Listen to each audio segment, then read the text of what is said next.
from envisionselfhealing.com, where we're dedicated to helping you improve your eyesight and quality of life by taking healing into your own hands.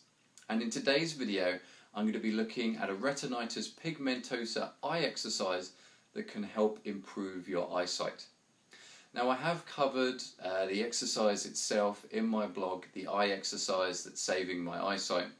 And for those of you that don't know, it's simply 3 sizes of piece of paper that blocks your central vision, and you wave your hands to the side of the head and it helps stimulate the rod cells, which are the cells in your periphery. Now, 2 reasons why that exercise is so important. One is because everybody overworks their central vision, but if you have, in today's society, most of us overwork our central vision because we're busy using the computers and reading books and what have you, whereas before we used to spend more time in the periphery and needed our periphery a lot more in order to survive. So all of us are overworking our central vision.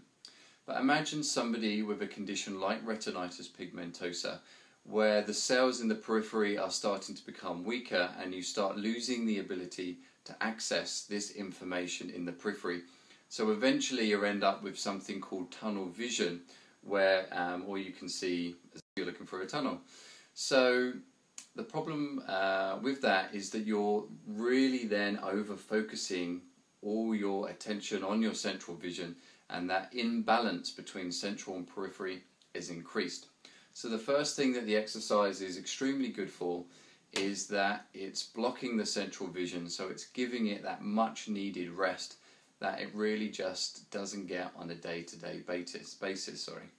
So the second thing that it's really good for is that it's then stimulating those rod cells, like I said before. Now, the reason why that's important is because here at Envision and in self-healing, we believe that those cells can still be stimulated and be activated and strengthened.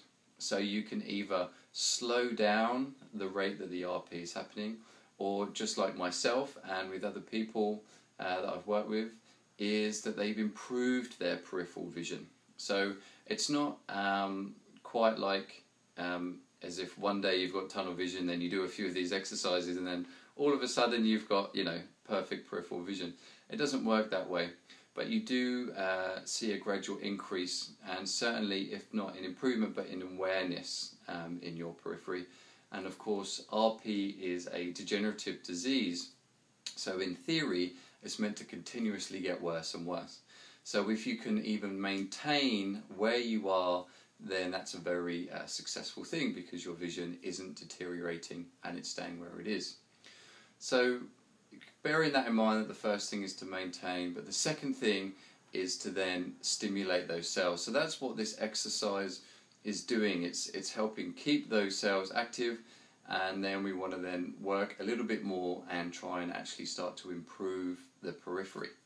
So this week's post was really inspired by somebody who's working very hard to improve their eyesight and on their retinitis pigmentosa, trying to really get to grips with the RP exercise and stimulating his periphery by waving his hands to the side. And he asked an excellent question, which is, when you're waving your hands to the side, should it be like me, where my hands are right to the side, say in line with my ears, or should it be where he can see his hands? So again, if you think about retinitis pigmentosa, I said that you would imagine somebody with their full periphery, and then it gradually gets less and less and less. So if he's waving, or anybody with RP is waving to their hands around this side, then they might not actually be able to see it. But if they move their hands in closer to around here, then it becomes easier to see. Now, my answer to this is that you want to do both. And I'm going to explain both of those reasons why.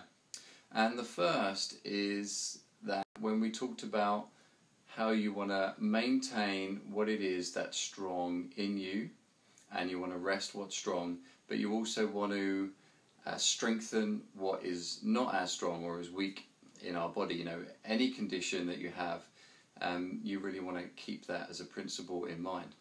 So relating that to RP if you want to maintain what's strong, then sure, with the front central vision covered, you want to stimulate the areas where you can still see your fingers and your hands, because it's going to help keep those cells activated and prevent and delay further degeneration. So you want to keep that nice and strong. Every time you're also stimulating the periphery, you're also helping to rest the central vision, and you're reminding the brain, hey look, you've got a peripheral vision here, stop overworking the central vision and let's bring some balance back. Now the second point is that you still want to work those areas that you can't see. Now you might say that you can't see in those areas. I would say that you can't see as well, and it's important that there's a difference there for two reasons. One is the mental feedback. We need to be very careful with self-healing, these self-messages that we're telling ourselves.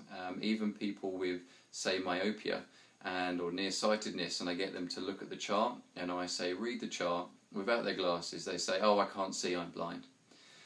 Now obviously that's not the case, but if that's your feedback, if you're constantly telling yourself, oh, I can't see, I can't see, I can't see, well, guess what? You won't see.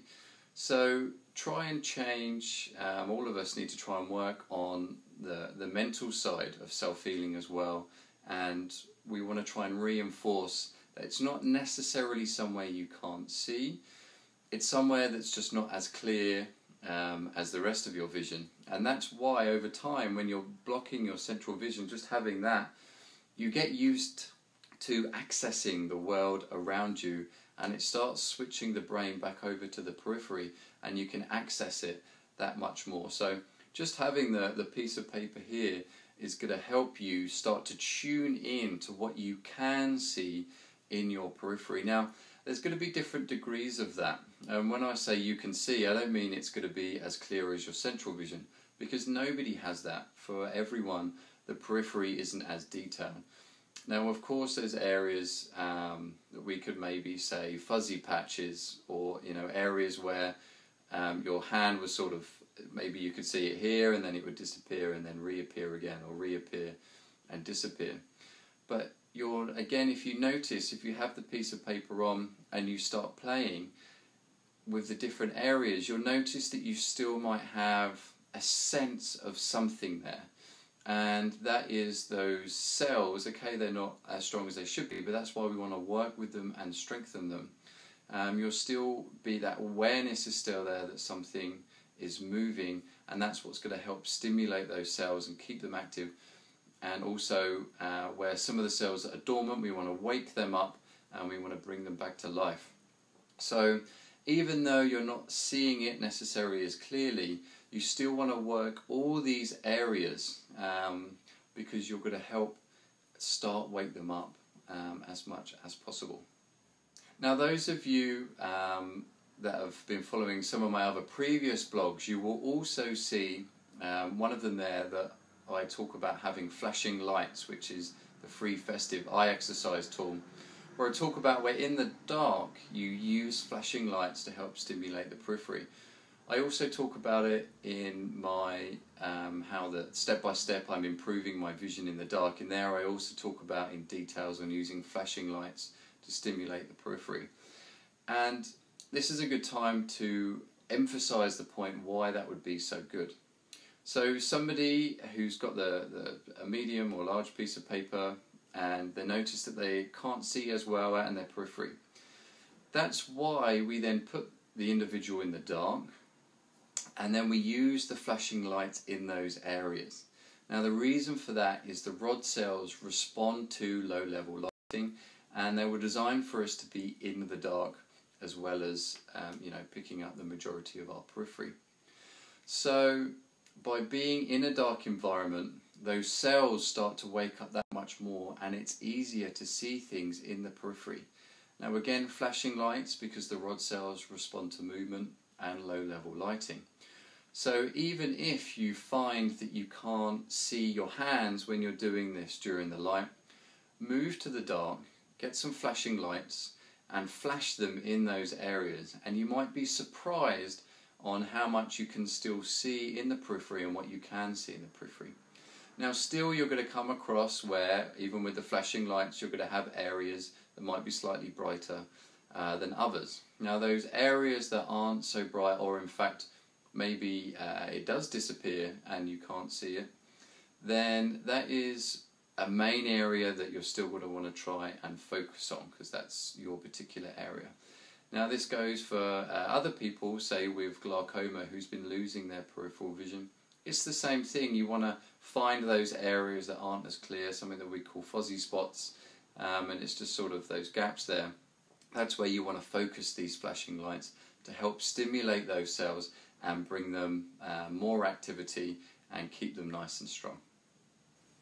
So one last point then, as far as this exercise is concerned, we tend to think of our periphery as always on the outside. Now don't forget, and that's probably part of my fault, because through this whole blog post I've been talking about my periphery here, but don't forget your periphery is also below and is also above. So it might mean that you need to adjust the piece of paper that you use on the bridge of your nose that blocks your central vision, so that you can see above, or maybe see isn't the right word, but be able to access the upper peripheral field, lower peripheral field, and then both sides. And when you do the exercises, whether it's with your hands or with flashing lights, you want to try and move in all areas of the peripheral field. Maybe you want to move the lights or your hands further out, maybe even further in, below and above. Remember that the central vision is only around 3% of your whole visual field. So as you look at me now, your central vision really is probably about my head. And the rest of what you see is all the periphery, 120 million rod cells in each eye. Whereas the central vision is only 6 million cone cells. So there really is a big emphasis there on peripheral vision. So, you know, don't be restricted to where you stimulate those cells. There's lots of areas for you to work at.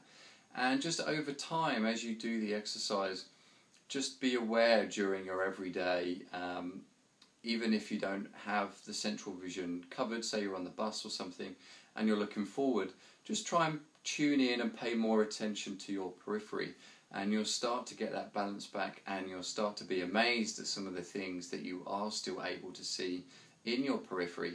And also, as you start strengthening those cells and you start doing the rest of the eye exercises, you will start to see an increase in the periphery and what's in the world around you.